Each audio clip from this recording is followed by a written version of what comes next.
Hi Didier, nice to see you. Welcome. Please have a seat. Have a seat. So, I'd like to start off firstly by apologizing for the email that I sent to the whole department. I apologize. I know it's a personal matter. I should have just emailed you, but my bad. I apologize. Which is why I've called you in here so we can have a discussion today. First off, I'd like to talk to you about some concerns that your team members have brought up to me because you're the project manager. So they've come up with the following concerns. I just would like you to tell me if they're true or if they're false. You know, that kind of stuff. You know, this is a casual conversation. You're not in trouble or anything. Okay, first accusation. You cancelled a teleconference meeting without notice. Is this true or false? This is false. This is entirely false. Okay. But then your team members say that even though you cancelled it, but you control some meetings that you attend, you control them, you restrict others' information? I mean, Lance, as a project manager, this is my job. So if doing my job is controlling, then I don't know what I'm meant to be doing. Yeah, I understand that. I understand you want to take up the leadership role. However, I mean, you are working with a team, you know? Yeah. Yes, so a team environment, you would need to, you need to include your other team members. That's not what I'm hearing here. For instance, I got another complaint that in meetings you're not allowed people to actually give their ideas. You shut them down automatically. They're not allowed to give input. What is this? Is this true or false? Lance, as I said before, I'm the project manager. I'm merely just doing my job. But surely you'd want other members to give their input for like creative purposes, you know, so you can bounce off ideas and see what is a good idea, what will work, what's not going to work, in terms of building a better and efficient solution, you know, the end goal of the whole system. Of course, I do try, but if my methods are not what the team wants, then what must happen? Okay, I see where you're coming from. And then another area of concern is, I understand that this is a big company and we're a global company and we are across two divisions. One, obviously, you are aware of, the French division, which you are part of, and then you get the South African division as well. I've been receiving a few complaints from the South African team members that you almost isolate them and you pretty much don't give them any input. You and your French team make a decision, you do the tasks and you leave, and you just tell the South Africans that that's the final decision. Is this true or false? This is false. How so? This is false because we as a French team, we do try our best to be inclusive of everyone. We include them in conference calls. There's Skype, we have Slack groups. We try to do everything to be inclusive of everyone. These allegations I do not know of. Okay, because among those concerns, they also are reiterating the point that you're not allowing them to give input. You're not allowing them to show them their ideas. What's up with that? I mean, this is a team environment. You know, we are working as one, as a unit. You know, everybody must be included. What do you have to say for that? I don't know anything that's going on. According to me and my team, everything has been going very well for the past 3 months. I do not have any knowledge of such complaints. I was not told of how people are feeling. There's nothing that I know of. This is the very first time that I'm hearing of all these complaints. Interesting you should say that, because another complaint in an area of concern is that you shut down changes to any project ideas. Is this true or false? You know me. This is very false. I'm not sure if I do know you that well, because I heard there was a rumor going around that you involved me. You used my name without my knowledge. You were telling everybody that I changed the meeting plans, but when in fact I found out you changed the meeting plans. What is this? How can you involve me in something that I have no idea if I don't know what's going on? What do you have to say for yourself? Honestly, Lance, I have no idea what you're talking about today. And it really breaks my heart that the team thinks so low of me. I have nothing further to say. I hear you. I hear you. So here's what we're gonna do. Here's the solution. Just so I get a better understanding of the situation and to see what's going on, I think I might join in sometimes on your teleconferences, maybe if you just add me in one of the teleconferences, so I get a better picture and understanding of what's happening in the group meeting. Also, I will be monitoring your progress for the next couple of weeks, just to make sure that things are going on track with the project and your performance is at an optimum level. I will also be speaking to your various team members, asking them to review your work to see what they think of you and how well the project is going. What do you think of these? That's fine, Lance. If it makes you happy, then I'm happy. It will definitely makes me feel better, because what we want is, in goal, is we want a product. We want it to be 100% fully functional, efficient system at the end of the day, and we want to meet our deadlines. So, and I don't want any team conflicts amongst you guys, because we know team conflicts, it will take us away from the goal.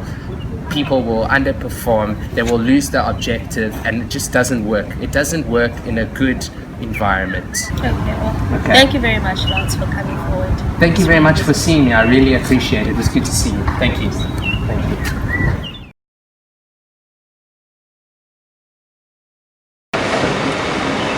So we will be addressing the level of conflict management that had occurred in the first video in an international company where Lance, the big boss, was addressing issues with Didier, the project manager, for not working cooperatively with team members.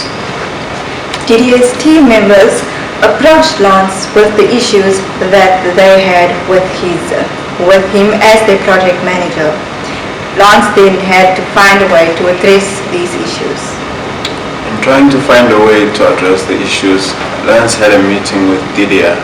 In this meeting, Lance took a more problem-solving approach, in the sense that he was cooperative and he was trying to find the solution in terms of Didier's point of view. So at first he was just trying to find whether these issues were true or not, but then towards the end, Lance then forces the solution to Didier, because he was more assertive.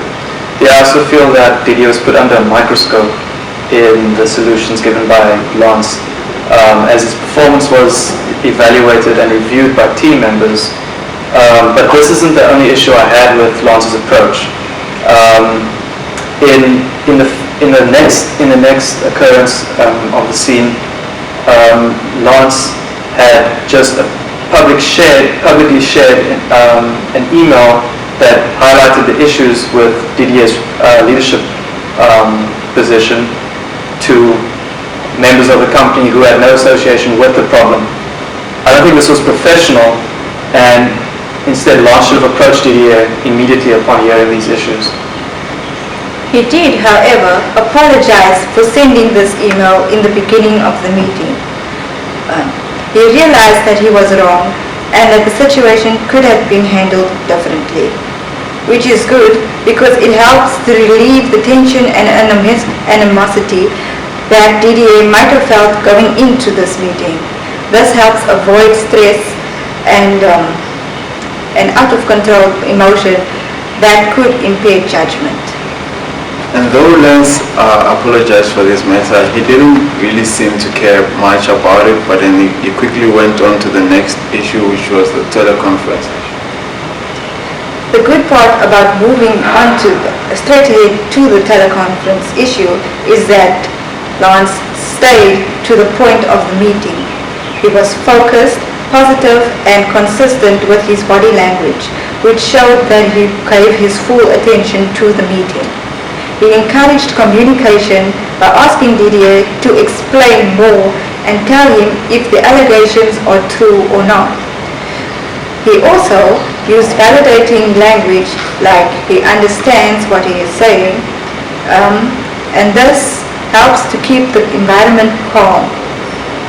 He continued to do so when he addressed the second issue. And even though he did continue on this consistent path, he didn't appear authoritative enough, in my opinion, on advising Didier to embrace team synergy.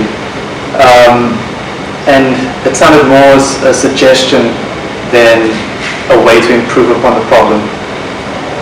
He also talked about you and your French team, and according to the social identity theory, this suggests that like Lance was categorizing the groups into the in group and the out group, and this could affect the team cohesion.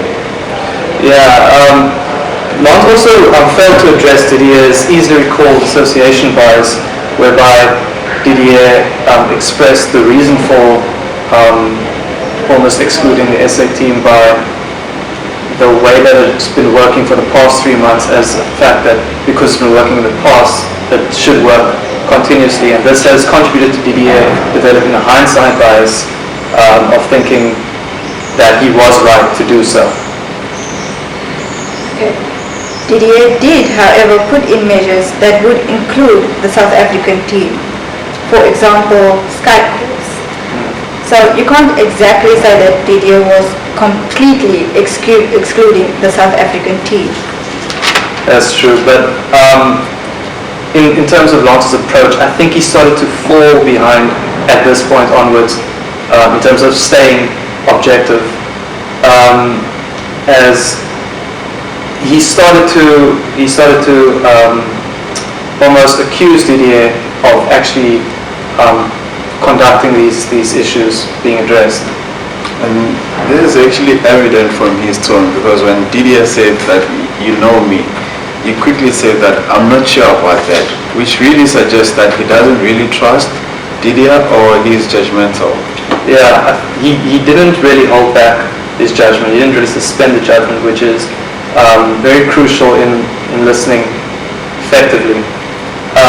And in terms of the rumors, he used the rumors as justification for no longer trusting Didier. And he also didn't seek any clarification from Didier on the truthfulness of these rumors. This made Didier feel betrayed at the level of distrust displayed by Lance and his team members. Lance did make an effort to show that he was empathetic to Didier's feelings. However, this did not seem very sincere. Lance then went straight ahead into telling Didier that the solutions that he had come up with. And although Didier was hurt by realizing the distrust amongst his co-workers, he was very gracious in his punishment.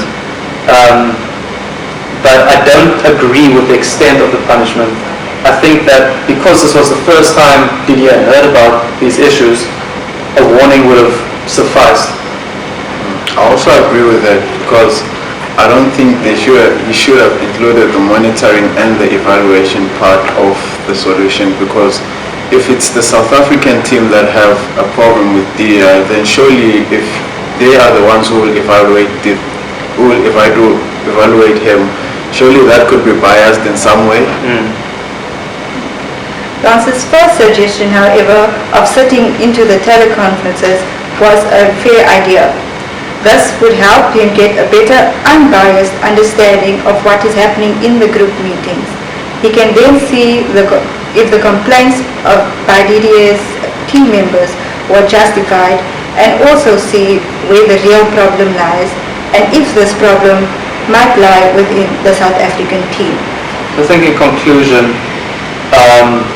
a warning would have been good, but the sitting in on the teleconferences should have been the peak of the punishment and nothing further, because with the evaluations by team members could have invited any biased opinions from resentments lying amongst the team and Didier.